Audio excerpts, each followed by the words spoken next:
있죠. 이 동영상들을 만드는 건 꽤 힘든 일이에요. 제게 필요한 건 휴가예요.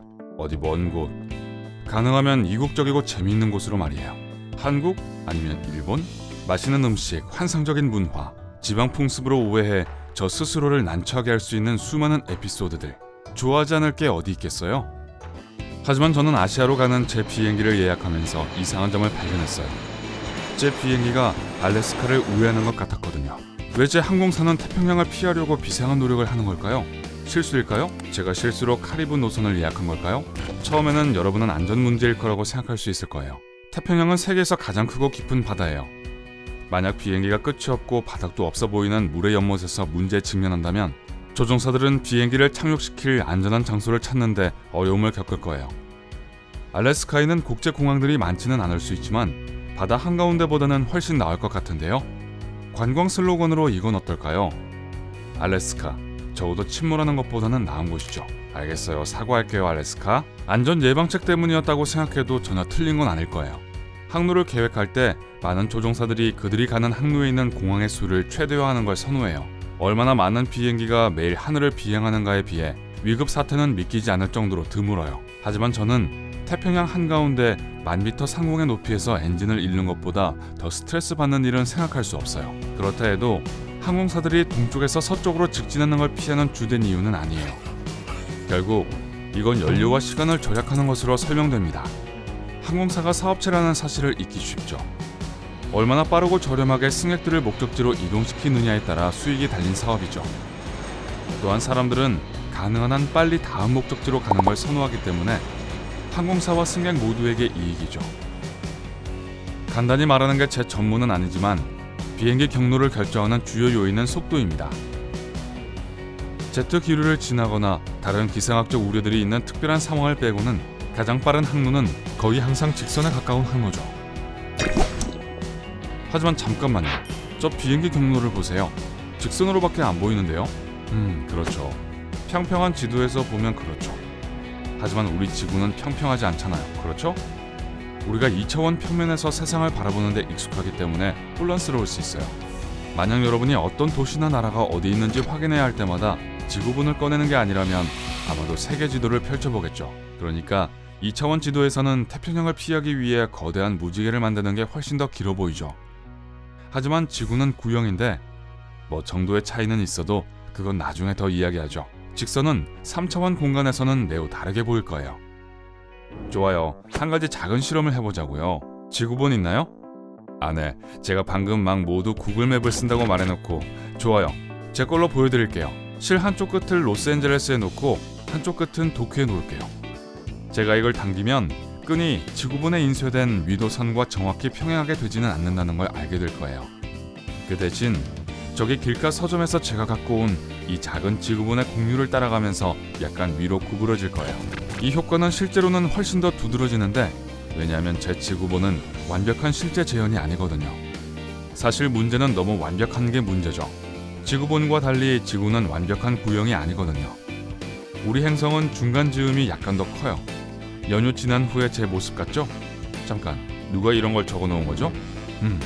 우주에서 찍은 사진을 볼 때 그 차이를 알아채기에 충분하지는 않아요. 지구는 너무 커서 여기저기서 몇백 킬로미터 정도는 추적하지 못하게 되는 건 쉬운 일이죠.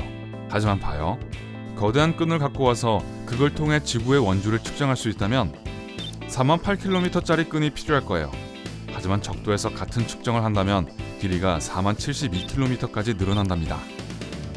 왜냐고 이유를 물어보신다면 우리 행성이 축을 중심으로 회전하기 때문이에요. 어렸을 때 놀이터 회전 목마에서 엄청 빨리 회전하는 걸 해본 적 있나요?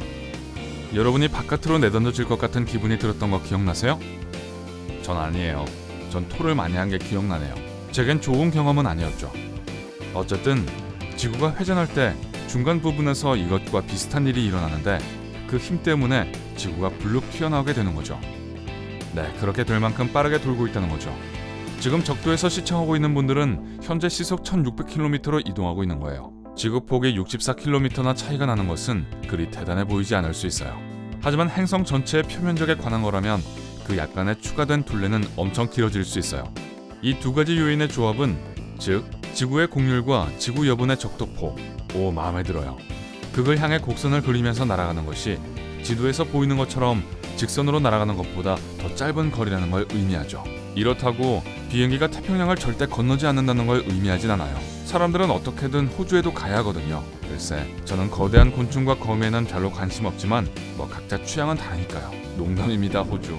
어쨌든 또한 비행기들은 폭풍을 피하기 위해 개빈구역 위로의 모험을 할 겁니다. 항공기는 허리케인이나 열대성 폭풍과 같은 일부 형태의 심한 날씨 유형을 극복할 수 있지만 평범해 보이는 뇌우는 놀라울 정도로 힘든 챌린지예요. 구름이 2만 미터가 넘는 고도에 도달하는 상황에서 비행기는 구름 속을 통과하거나 그 위로 이동하지 않고 주위를 이리저리 비행해야 해요. 현대 항공기가 혹독한 날씨로 인해 추락하는 것은 거의 전례가 없는 일이긴 해도 난기류가 심하다면 승객과 승무원들 그리고 싸운 짐들까지 기내 안에 이리저리 굴러다니며 부상을 입힐 수 있어요. 이런 상황에서 벗어날 수 있는 방법은 항상 안전벨트를 매는 거예요. 비행기가 때때로 용감하게 바다 항해를 하는 또 다른 이유는 더 순탄한 비행을 하기 위해서예요. 맑은 날씨에도 땅 위에서보다 물 위의 난기류가 훨씬 적거든요. 이건 난기류의 일차적인 근원이 땅에서 솟아오르는 뜨거운 공기이기 때문인데요. 이야, 이 마이크에서 뜨거운 공기가 많이 올라오고 있어요. 물은 토양보다 열을 훨씬 더 잘 분배하기 때문에 바다 위의 비행이 종종 훨씬 더 순탄하죠. 비행 경로를 결정하는 다른 중요 고려 사항은 기류, 즉 제트 기류예요. 이러한 높은 고도의 기류는 대륙권 상층부에 존재해요. 이곳은 지구 대기 중 가장 낮은 층이며 대부분의 날씨가 발생하는 층이에요. 대륙권과 다음 층 사이의 경계선인 성층권은 권계면으로도 알려져 있습니다. 이곳의 고도는 지구 표면에서 6에서 19km 사이를 왔다 갔다 하죠. 이 변동은 공기 온도와 압력의 급격한 변화를 초래해서 시속 320km 이상의 속도에 도달할 수 있는 풍동을 만들어내죠. 이 극한의 속도는 온도 차이가 가장 큰 겨울에 가장 흔하지만 시속 130에서 225km의 보통 풍속을 우습게 보면 안 돼요. 그러니 조롱하려거든 혼자 하세요. 각각의 반구에 2개씩 총 4개의 주요 제트 기류가 있는데 지구의 자전 덕분에 대부분 서쪽에서 동쪽으로 흐르죠. 항공 여행에서 가장 중요한 2가지는 북극권 한계선 근처에서 생성되는 한대 전선 제트류 그리고 적도 근처의 아열대 제트류예요. 둘 다 모두 폭이 불과 몇 킬로미터에 불과하지만 길이는 수천 킬로미터에 달해요. 제트 기류와 비행하면 여행에 몇 시간 정도 벌 수 있지만 제트 기류 안으로 비행하는 것은 비행기 속도를 상당히 늦출 수 있어요. 그리고 제트 기류와 관련된 위험도 주목할 가치가 있어요. 가장 큰 위험은 기류 가장자리를 따라 발생하는 청천 난기류라고 알려진 일종의 난기류인데요. 이런 종류의 난류는 예측하기가 거의 불가능하고 평소의 난류보다 훨씬 더 격렬해요. 난류 관련 사고는 드물긴 해도 일어납니다.